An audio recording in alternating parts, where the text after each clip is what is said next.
হ্যাঁ, 47 সালে যখন স্বাধীনতা হয় তখন আমি খুবই ছোট, কিন্তু একটু একটু মনে আছে। আমার জন্ম হলো যশোরের কালিয়াগ্রাম। যেদিন স্বাধীনতা হলো সেদিন আমার ঠাকুমা মারা গেল। আমার যখন 4 বছর বয়স তখন আমার বাবা আমাকে নিয়ে আসে। একটা বড় বিল্ডিং, এটা একটা মনে আছে, আচ্ছা তাছাড়া কিছু মনে নেই। তা এই পুজোর সময় যখন আমি গেলাম তখন আমি আমার জন্মস্থান দেখে এলাম।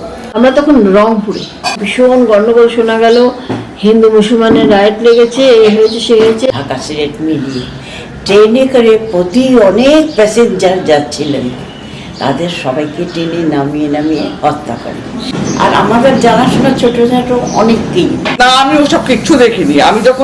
আমরা রাইটের আগে আমার বাবা বনগাঁয় চাকরি পেয়েছিল, আমরা চলে এসেছিলাম।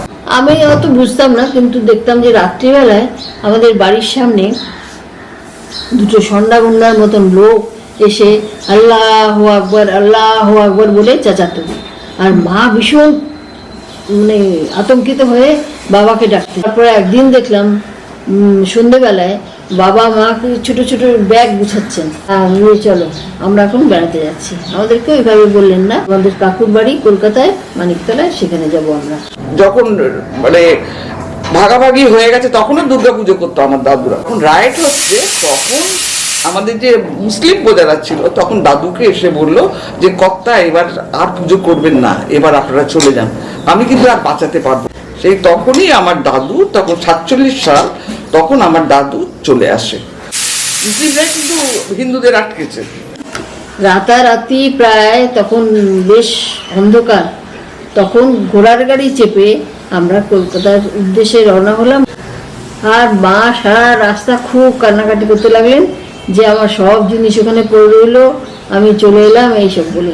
শুনতে পাচ্ছি যে গাড়িতে গাড়িতে লোক আসছে আর তাদেরকে নাকি সব হত্যা করা হচ্ছে। কিন্তু তখন আমরা পৌঁছে গেছি, আর কাতারে কাতারে উদ্বাস্তু আসছে কলকাতায়।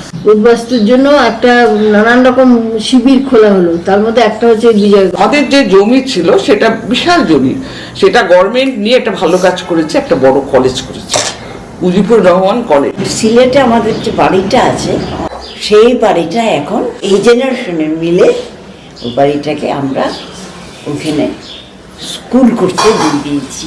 ওইটা দেখাশোনা করেন মুসলমান দুজন ভদ্রলোক। রাধাকৃষ্ণ মন্দির সেগুলো সব দান করে দিয়ে আসে। তাই এবার আমরা গিয়ে দেখলাম ওই জায়গাটা হিন্দুরাই পুজো করছে, কিন্তু আমাদের বাড়িটা, বিরাট বাড়িটা মুসলিমরা দখল করে নিয়েছে।